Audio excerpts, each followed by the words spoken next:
Baik, saudara-saudara, para pria, suami istri,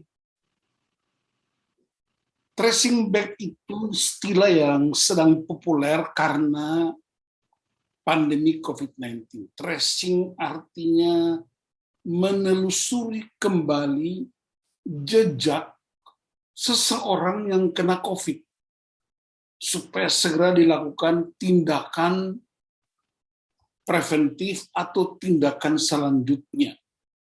Dan istilah itu baik tetapi cukup mengganggu karena menelusuri seluruh jejak perjalanan seseorang yang kena COVID. Nah, saya mendapat inspirasi untuk mengajak kita dengan menggunakan istilah tracing back dalam hubungan dengan pertumbuhan rohani kita, ya, check up rohani kita, khususnya pria, wanita, suami istri yang sudah mengalami pemulihan baik melalui pelayanan CMN, Wanita Bijak, CAFA, apapun namanya, apakah itu di gereja, apakah itu di komunitas yang hidup.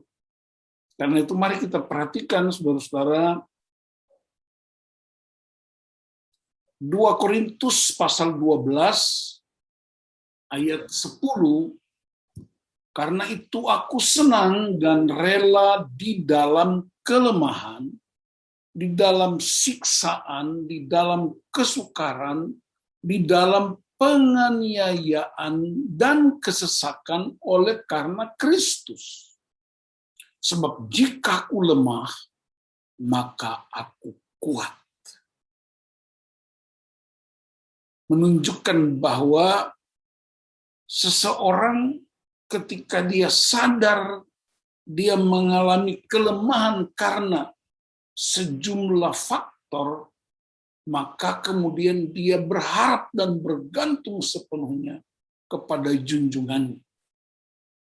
Kita sering dengar kesaksian banyak orang, saudaraku, ada orang pengusaha yang dia katakan dulu dia bangkrut total, tapi ketika dia berjumpa dengan Kristus di pemulihan-pemulihan, dia bangkit dan Tuhan pulihkan dia, bahkan Tuhan berkati dia. Apakah kesaksian macam begitu baik? Cukup baik dan bahkan sangat baik. Ada keluarga yang dulunya begitu hancur berantakan, hubungan suami istri sangat parah, tapi ketika mereka mengalami pemulihan dalam Kristus, mereka mengaku mereka mengalami breakthrough, terobosan-terobosan yang baru dalam pelayanan. Ya, ada juga hamba Tuhan yang mungkin dia pernah mengalami keterpurukan dalam pelayanan, ketika dia sungguh-sungguh bertobat, maka dia punya pelayanan yang mengalami breakthrough dan banyak mujizat yang terjadi.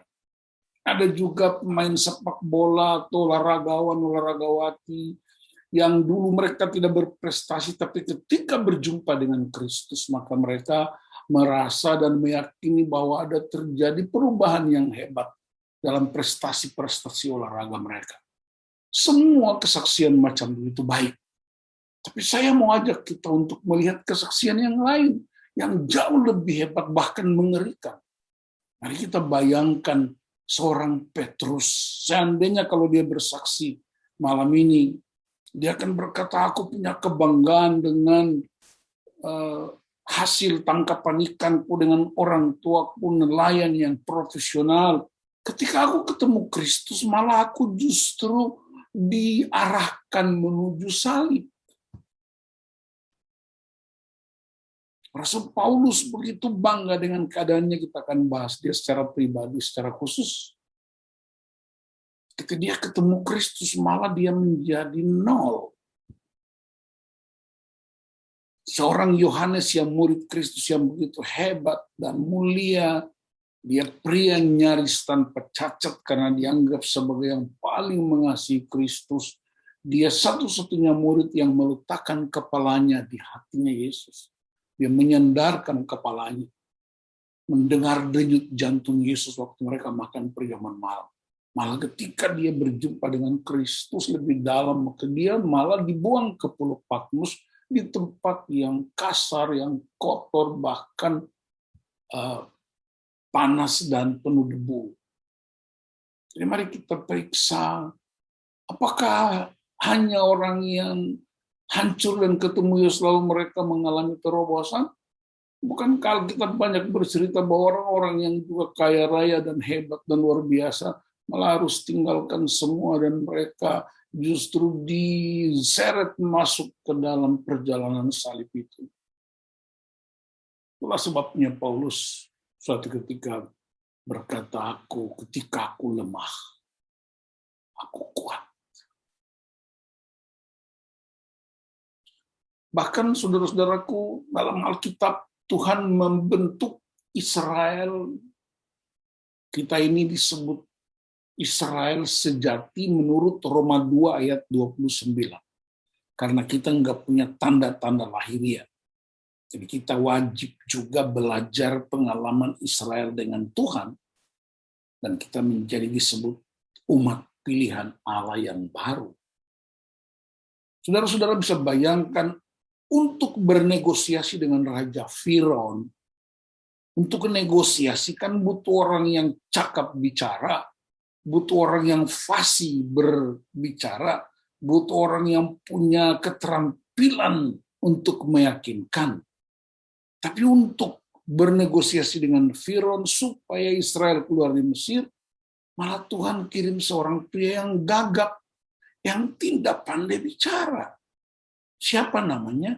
Musa. Tuhan berjanji bahwa dia akan membuat keturunan Abraham itu banyaknya seperti bintang di langit dan pasir di laut. Tetapi apa yang terjadi? Dia tidak memilih wanita yang kata dokter itu subur dan bisa melahirkan anak. Justru Tuhan memilih seorang perempuan mandul. Siapa namanya? Sarah. Ketika orang Israel sedang bergumul dan nama Tuhan dipertaruhkan, orang Midian yang begitu kuat dan perkasa, harusnya kan Tuhan kirim seorang pria gagah perkasa. Dia butuh seorang pria yang hebat. Tapi justru dia kirim seorang pria yang lemah. Namanya Gideon.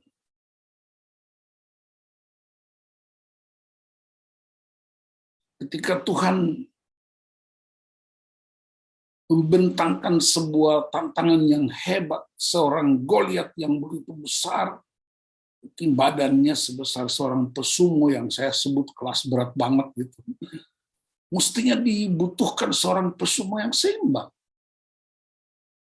Tetapi justru Tuhan kirim seorang anak muda yang disebut Alkitab masih kemerah-merahan, dan saya menyebut dia kelas ringan-ringan.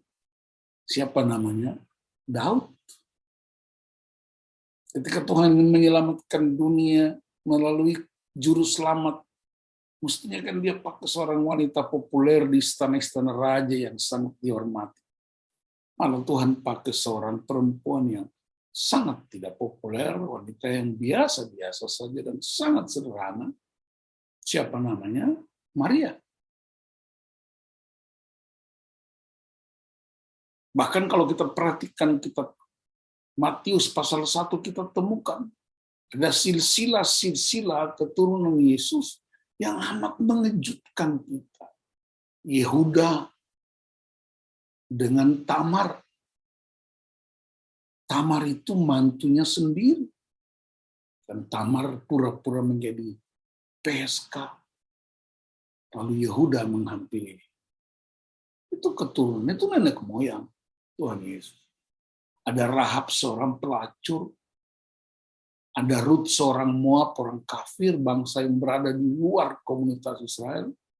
Ada seorang Batsyeba yang bersedia menyerahkan dirinya kepada raja padahal suaminya sedang berjuang. Ada Abraham yang pernah menipu istrinya. Ada Daud yang seorang pesinah. Siapakah mereka?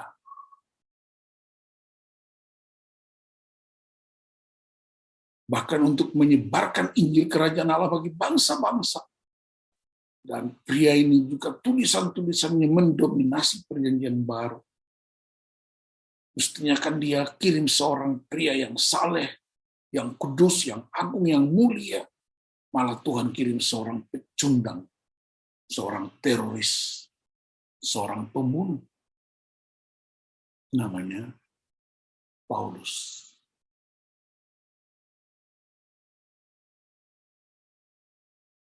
Itu saudara-saudara itu yang disebut how amazing grace. Keajaiban, kasih karunia. Itu juga mungkin kita alami dalam perjalanan kepriaan kita, perjalanan sebagai seorang wanita. Dari sejumlah daftar-daftar itu, saudara bisa tambahkan lagi banyak sekali Alkitab, saya hanya pilih beberapa saja. Itu memberi petunjuk dan pengertian bagi kita bahwa Allah bebas bekerja, dan Allah memiliki kuasa terbatas untuk mengubah paradigma manusia. Orang Israel merasa sangat bangga dengan keterpilihannya. Orang Israel begitu bangga dengan Bapak Abraham dan Raja Daud. Tapi ketika mereka melihat silsilah yang ditampilkan oleh Tuhan, ternyata mereka tidak punya kebanggaan kecuali Allah yang hidup dan berkuasa. Supaya kita melihat Allah tidak untuk kepentingan, oh saya hancur dan pulih dan titik. Kalau Anda pulih kemudian cuma diam diri saja bersama dengan keluargamu, seorang hamba Tuhan menyebut Anda sedang menciptakan bendungan. Tetapi Tuhan mau kita menjadi saluran.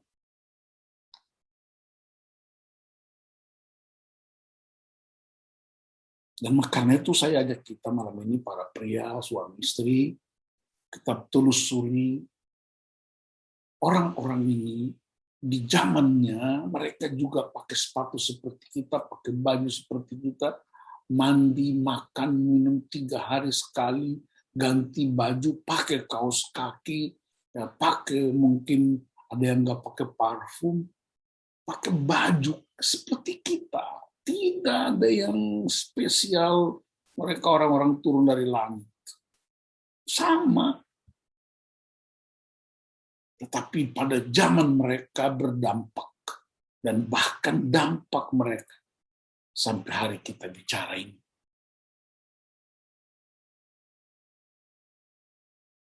Karena itu saya ajak kita untuk melihat secara khusus tema kita, jika aku lemah aku kuat. Tracing back-nya Rasul Paulus. Rasul yang satu ini agak ajaib. Dia punya banyak kompetensi. Dia memiliki keunggulan yang nyaris tidak ada bandingannya dengan rasul-rasul yang lain. Dan saya mau beritahu saudara-saudara, murid Yesus itu ada 12 tambah 1. Sorry, murid Yesus 12. Tapi rasul itu 12 tambah 1. Yaitu Paulus. Dan kalau kita telusuri Alkitab baik-baik, yang paling banyak mendirikan jemaat, dan bahkan surat-suratnya mendominasi perjanjian baru, mempengaruhi banyak orang sampai hari. Pertanyaannya apa beda 12 murid itu dengan Paulus? 12 murid itu betul mereka dekat sama Yesus. Mereka makan bersama, tidur bersama di Kapernaum, di home base mereka. Ya, mereka sama-sama. Bahkan mohon maaf, bau keringat Yesus pun mereka itu cium. Mereka disebut orang-orang yang penuh pengurapan. Tetapi Rasul Paulus, dia memiliki 2 sekaligus. Dia punya pengetahuan yang hebat. Dia punya hikmat-hikmat yang luar biasa. Ketika dia berjumpa dengan pengurapan, terjadi ledakan yang hebat. Jadi bagi saya, pria, wanita, keluarga, bukan sekedar diurapi, bukan sekedar dekat Yesus, tapi juga mesti punya kompetensi dan kapasitas yang memadai untuk memadukan bagaimana ketika Roh Allah dan firman itu berjumpa, jadilah terang. Kejadian pasal 1. Dan ingat saudara-saudaraku, waktu Tuhan menciptakan dunia, Dia tidak menyingkirkan gelap, tetapi Dia hanya memisahkan gelap dari terang, supaya terang itu berotoritas atas gelap. Kita dalam situasi apapun, saat-saat di mana ada kegelapan seperti pandemi sekarang buat kita, disitulah terang itu dia berdampak.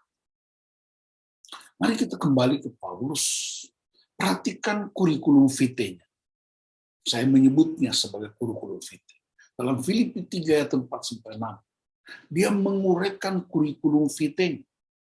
Dia berkata, aku disunat pada hari ke-8. Perhatikan hukum Yahudi, orang yang disunat pada hari ke-8, umur 8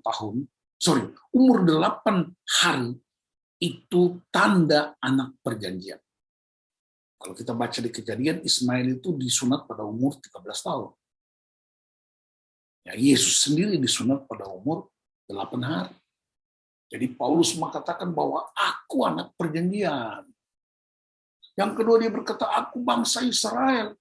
Siapa Israel? Umat pilihan Allah dari segala bangsa apapun. Itu kebanggaan yang hebat. Dia berkata, aku suku Benjamin. Siapa suku Benjamin? Itu raja pertama orang Israel, Saul, dari suku Benjamin. Berarti aku ini keturunan raja, keturunan bangsawan. Aku orang Ibrani asli. Artinya nggak ada campurannya. Ayahku, ibuku, darah dagingku itu asli. Aku ahli Taurat. Bukan sekedar mendengar Taurat. Aku ahlinya, kata Paulus. Profesornya Taurat itu aku. Aku orang Farisi. Farisi itu dalam perjanjian baru diterangkan, dirinci dalam kitab Talmud, kitab suci orang Yahudi itu ada 7 jenis orang Farisi. Itu nanti kesempatan lain kita pelajari. Dan Paulus berkata, aku ahli Taurat. Orang Farisi. Bahkan penganiaya jemaat karena ketaatan pada hukum Yahudi. Dan dia menjadi kepala FPY, Forum Pembela Yahudi. Nah, di Indonesia ada, tapi ganti Y aja. Nggak bisa bayangkan Forum Pembela Yahudi. Kayak apa itu? Siapa yang berbeda? Harus disikat. Dilakukan pengecekan di mana-mana. Berbeda, out. Tanpa cacat dalam melakukan hukum Taurat. Wow, ini sempurna. Itu kurikulum vitae-nya Paulus. Tetapi, saudara-saudaraku, ketika dia berjumpa dengan Yesus di pintu gerbang kota Damsik, semua kebanggaannya, semua kehebatan yang dia agungkan, yang begitu menjadi daftar yang paling mulia, justru dalam ayat 8 dia berkata, ketika aku ketemu Kristus, semuanya kuanggap skubalon. Bahasa Indonesianya sampah. Tetapi kalau bahasa Yunaninya skubalon, pengertian harafiahnya kotoran manusia. Jadi mestinya ayat itu bilang begini, semuanya kuanggap rugi karena Kristus. Malah ketika aku bertemu Kristus, semuanya kuanggap tai. Itu mohon maaf, itu istilah aslinya, kotoran manusia. Jadi semua kurikulum vitae tadi, ketika dia bertemu dengan Kristus, semuanya bukan hanya nothing, tapi kotoran manusia. Menjijikkan. Dia melupakan apa yang telah di belakangnya. Tidak lagi tertuduh dengan masa lalu yang buruk itu. Dan mari kita periksa dalam pernikahan kita. Bukankah kekacauan rumah tangga itu karena menggunakan masa lalu pasangan untuk mengintimidasi, menuduh, dan bahkan membuat orang semakin terpuruk? Dan seandainya kalau kita lakukan tracing back, Tuhan itu bisa saja pakai masa lalu orang itu untuk menyingkirkan mereka. Dia mengejar pengenalan akan Kristus, mengalami kuasa kebangkitan Kristus, bersekutu dengan penderitaan Kristus, serupa dengan Kristus dalam kematiannya, menyalibkan dagingnya. Keinginannya disalibkan. Dan dia berkata, hanya Kristus satu-satunya yang paling penting dalam hidup saya. Kristus tidak hanya penting, tapi urgen. Dia berkata, hanya Kristus menjadi pusat hidup dan pemberitaanku. Tidak ada pemberitaan apapun kecuali Kristus. Dia berkata, Kristus adalah tujuan hidupku. Hidup adalah Kristus, mati adalah keuntungan. Hanya Kristus yang menjadi kekuatan. Sehingga dalam Filipi 4 ayat 13 berkata, segala sesuatu, segala perkara dapat kutanggung di dalam Dia yang memberi kekuatan kepadaku. Itulah artinya ketika aku lemah, aku kuat. Ada pengharapan yang kuat. Rasul Paulus mengalami perubahan yang sangat radikal. Ia menyebut, aku menjadi ciptaan yang baru. Yang lama sudah berlalu, sesungguhnya yang baru sudah datang. Dan perubahan hidupnya berdampak tidak hanya bagi umat Israel, tidak hanya bagi orang-orang di abad-abad permulaan, tapi juga buat kita hari ini yang sedang dengar firman Allah.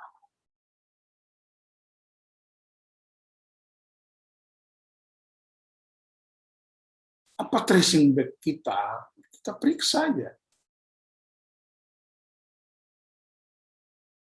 Apakah kebanggaan-kebanggaan yang kita miliki dan kita jadikan sebagai modal untuk bisa menghina pasangan kita atau orang lain? Apakah kita sudah mengalami perjumpaan dengan Kristus secara pribadi? Perjumpaan pribadi tidak sekedar pengurapan. Perjumpaan pribadi juga hikmat-hikmat. Punya waktu yang cukup untuk mengalami kebenaran.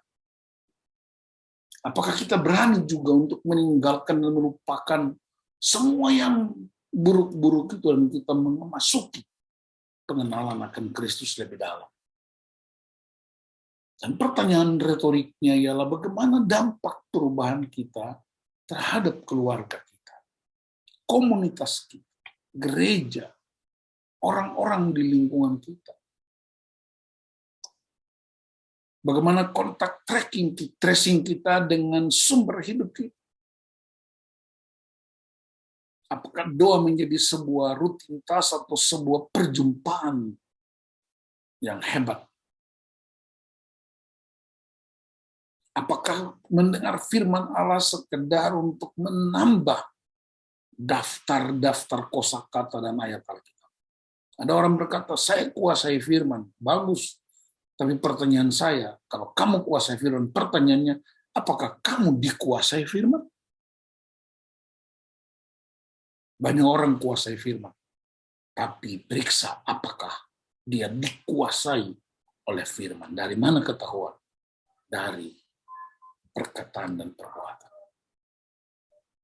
Apakah kita punya penyembahan pujian sebagai sebuah sarana yang sekedar memenuhi liturgi gereja, atau sungguh-sungguh menjadi seperti seorang Daud yang menyembah di tempat yang tertutup.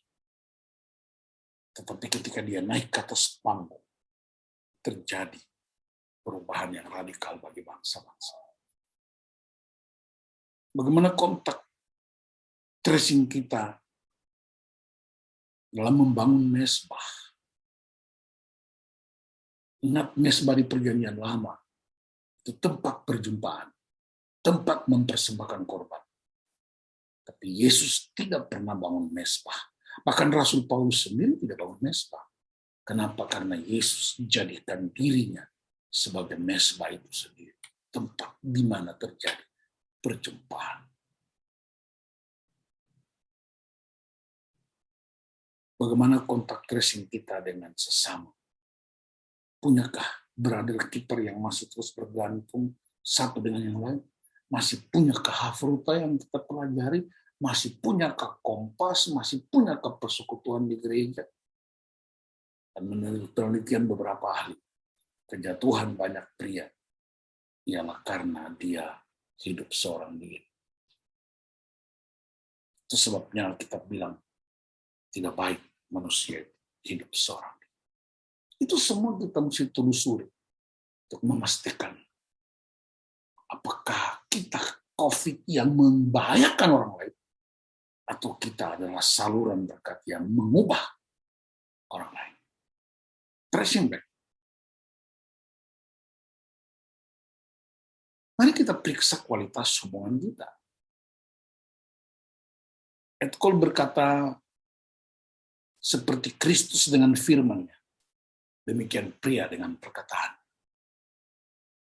Kualitas hubungan-hubungan yang kita bangun secara khusus, pasangan suami istri, orang tua dengan anak, kata-kata yang diucapkan secara verbal, non-verbal, intonasi suara, mimik wajah, konten percakapan, apakah juga menggambarkan tentang kasih, kebenaran, dan rekonsiliasi yang terus terbang dalam hidup kita. Mestinya kehidupan keluarga dalam masa pandemi, kehidupan di mana orang mengalami love encounter, kasih Allah tanpa syarat, mengalami truth encounter, kebenaran-kebenaran yang luar biasa, mengalami power encounter, kuasa itu, sehingga tidak hanya terjadi reparasi, tapi juga rekonsiliasi yang membuat Allah itu, Kristus itu dialami oleh semua. Mari kita periksa. Saya pernah sebelum kami dipulihkan, ya, saya di CMN, Ibu Nana di Wanita Bijak, kemudian dia aktif membangun Cafa, Wanita Pemberi Kehidupan. Kami sama-sama melayani. Saya juga menyadari disinilah kegagalan-kegagalan yang pernah saya alami. Tapi puji Tuhan, di balik kedahsyatan seorang pria, ada seorang wanita yang bijaksana. Tapi di balik kehancuran pria, ada banyak wanita kuntilanak. Makanya saudara mesti pilih. Ya, walaupun belum 100% nanti Bu Nana akan bersaksi buat saudara, terutama ibu-ibu, bagaimana perubahan-perubahan yang kita alami. Ini dua putra kami yang besar ini, nomor 1, Yanson, yang nomor 2, Kevin. Puji Tuhan, mereka terus bertumbuh dalam iman, walaupun belum sempurna, kami terus membangun kehidupan keluarga.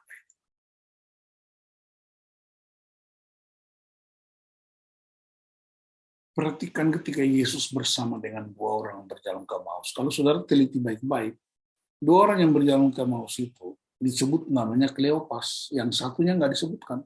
Tapi kalau saudara teliti Alkitab baik-baik, saudara akan ketemu. Ternyata itu istrinya. Dia istri Kleopas duduk bersama dengan wanita-wanita. Dan ibu Yesus di pinggir salib. Yesus waktu Yesus disalibkan.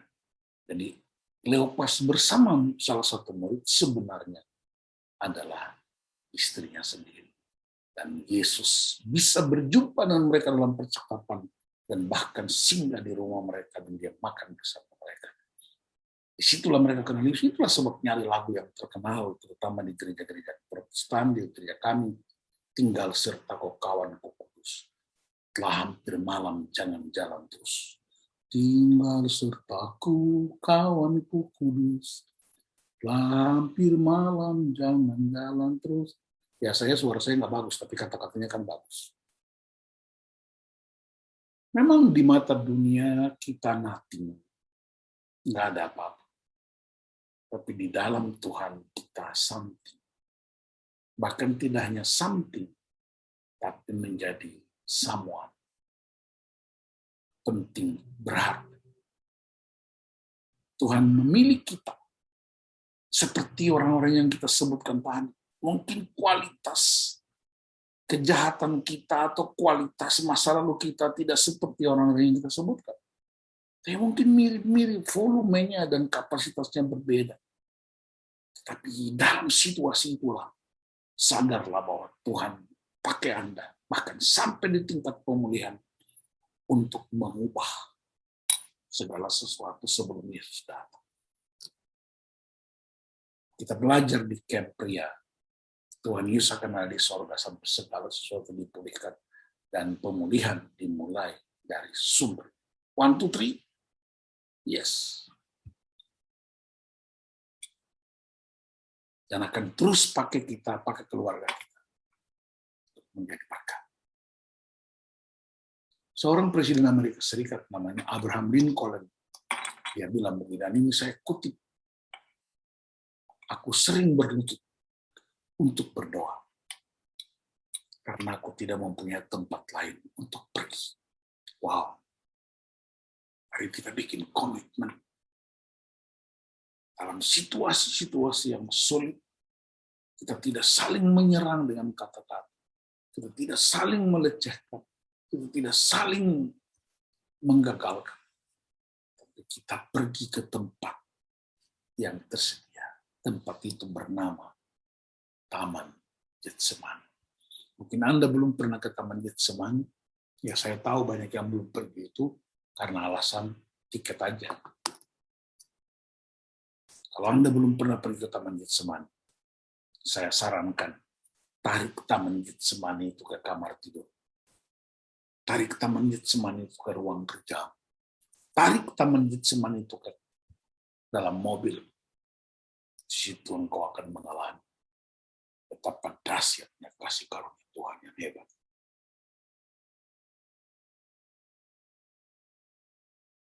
Saya bersyukur dalam perjalanan keluarga kami, dalam perjalanan pernikahan kami, ya, anak-anak kami bertumbuh walaupun belum sempurna. Kami dipakai Tuhan melayani berbagai tempat. Walaupun saya sadar bahwa harus ada banyak hal yang dilupakan. Harus ada banyak kebanggaan yang diabaikan karena berjumpa dengan Kristus. Saya berdoa supaya para pria, wanita, suami istri, kita sungguh-sungguh bikin komitmen baru. Tracing back hubungan kita dengan Tuhan yang berdampak pada hubungan pernikahan, hubungan keluarga, hubungan sesama warga gereja. Biarlah Tuhan Yesus memberkati Bapak-bapak, Ibu-ibu dalam perjalanan tracing back kita dengan Tuhan. Kita berdoa untuk firman Tuhan. Bapak, terima kasih, hamba-Mu terbatas. Dan biarlah firman Allah meneguhkan, menguatkan, dan memulihkan keadaan kami. Kami semakin terus disadarkan untuk menelusuri perjalanan hidup kami bersama Tuhan dan menata masa depan yang lebih baik. Sehingga melalui hidup kami suami istri, keluarga-keluarga di tempat kami, keluarga-keluarga di berbagai tempat boleh mengalami kedahsyatan kasih karunia. Dalam nama Tuhan Yesus Kristus. Haleluya. Amin.